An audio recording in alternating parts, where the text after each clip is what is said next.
ጊዜ ቅዱስ ገብርኤል የምስራች ያሰማችሁ። የኢትዮጵያን መከራ በቃ ብሎ ሰላም ያሰማን። መልአከ ሰላም ነው ቅዱስ ገብርኤል። ለምኑትማ መልአከ ደስታ ያሰማችኋል። ደስታ ያሰማችሁ፣ ደስታ ያሰማን። አትፍሩ የሚል ፍርሃት የሚያርቅ መልአክ ነው። ዘካርያስ አትፍራ አለው። ሊቃውንት ሲተረጉሙ ለመልአክ ፍርሃት አርቆ መናገር ልማድ ነውና ይላል። መልአክ ፍርሃት አርቆ ይናገራል። ሰይጣን ግን ፍርሃት አርቆ አይናገርም። ፍርሃት ያርቃል፣ የተቋጠረ ይፈታል። የእግዚአብሔር ስም ያረፈበት ስም ሁሉ ይፈራል። ቅዱስ ገብርኤል ትልቅ ደስታ ተሸክሞ ይመጣል። ያ ትልቅ ደስታ አማኑኤል ይባላል። እነሆ ትወልጃለሽ፣ ስሙን አማኑኤል ትይዋለሽ። አማኑኤል የሚለውን ስም ተሸክሞት የመጣ ቅዱስ ገብርኤል ነው። ሐዘን ለነበረበት ዓለም ለመጀመሪያ ጊዜ የመጀመሪያውን ደስታ ይዞት የመጣው ቅዱስ ገብርኤል ነው። ገብርኤል በሉ እስቲ እዚህ ውስጥ ምን አለ? ምን አስተዋላችሁ? ኤል የሚል ስም አለ። አሁን ገብርኤል ብለን በጠራን ጊዜ በዚህ በቅዱስ ገብርኤል ስም ላይ የማን ስም እንደ ዘይት ፈሷል? የእግዚአብሔር ስም ፈሷል። ገብርኤል ሲባል እግዚአብሔር ለዚህ ነው እስራኤልን ስሜ በላዩ ላይ አለና መላኬን እንዳታሳዝኑት ተጠንቀቁ ያለ። ለዚህ መልአክ ስሰግድ፣ ለቅዱስ ገብርኤል ስሰግድለት በላዩ ላይ የፈሰሰ እግዚአብሔር ስም አለ። ይሄን ስም ይዞ ነው የሚመጣ። ቅዱስ ገብርኤል ሲመጣ ገብርኤል ገብርኤል ገብርኤል ሲሉት ሊቃውንቱ በማህሌት አባቶቻችን በሰዓታቱ መርገፍ መተርጉማንም ሲያስተምሩ ገብርኤል ሲሉት እናንተ መልኩን እየደገማችሁ ገብርኤል ስትሉት የሆነ ነጠላ አካል አይደለም የምትጥሉት፣ በላዩ ላይ የፈሰሰውን የማንን ስም ጨምራችሁ ነው የምትጥሉት? የእግዚአብሔርን ስም። ያ ይመጣና ያስከብረናል። ያ ይመጣና የተቋጠረውን ይፈታልናል።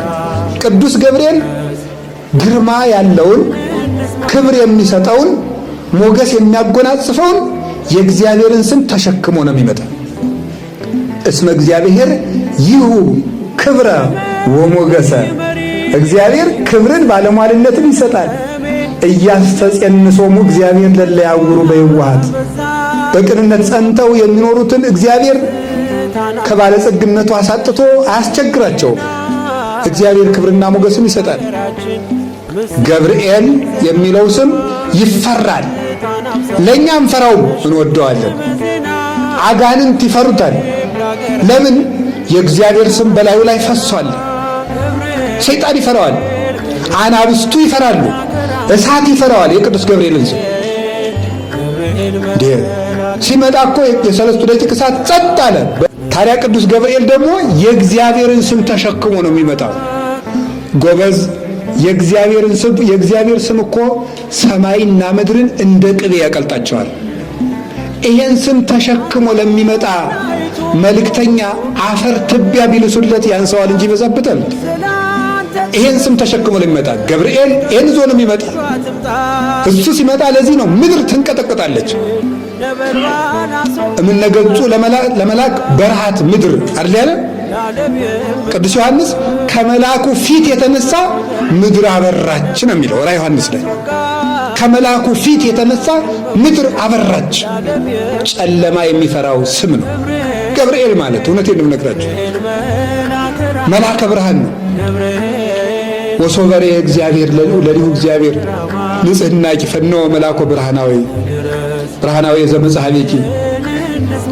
እግዚአብሔር ንጽሕናሽን ቅድስናሽን ባየ ጊዜ ተርታ መላክ አይደለ ባለሟል መላኩን ያልታወቀ መላክ አይደለ ቅዱስ ገብርኤልን መላከ ጽልመት አይደለ መላከ ብርሃን ቅዱስ ገብርኤልን ላከል ወደ አንቺ ላከ ነው ያለባሪ ያቆስ። የቅዱስ ገብርኤል ስም ግርማ አለው። ሲመጣ እሳት ይፈራዋል። በሰለስቱ ደቂቅ በቂርቆስ ጊዜ እንዳየረው የተዘጋ ነገር ይከፍታል። ቅዱስ ገብርኤል ሲመጣ ዳንኤል ሱባኤ ገብቶ የሱባኤ ቁጥር ተገልጾለት ትርጉሙ ጠፍቶት ሲቸገር ቅዱስ ገብርኤል ከች አለ። ትንቢተ ዳንኤል ምዕራፍ 9 ላይ አለ። መጻይኩ ከመፈክር ለከ እስመ ብእሴ ፍቶት አንተ ምስጢር ሊተረጉሙልህ የምትገባ ነብይ ነህና ለአንተ ልተረጉምልህ መጣ አለው። ሲመጣ ደግሞ እየበረረ መጣ ይለዋል። ቅዱስ ገብርኤል ሰው እርዳ ሲሉት ደስ ይለዋል። ደስ እያለው ነው የሚመጣ። እውነቴን ነው የምነግራችሁ። ደስ እያለው ይቀርብ። ደግሞ ደስታ ታድሎታል።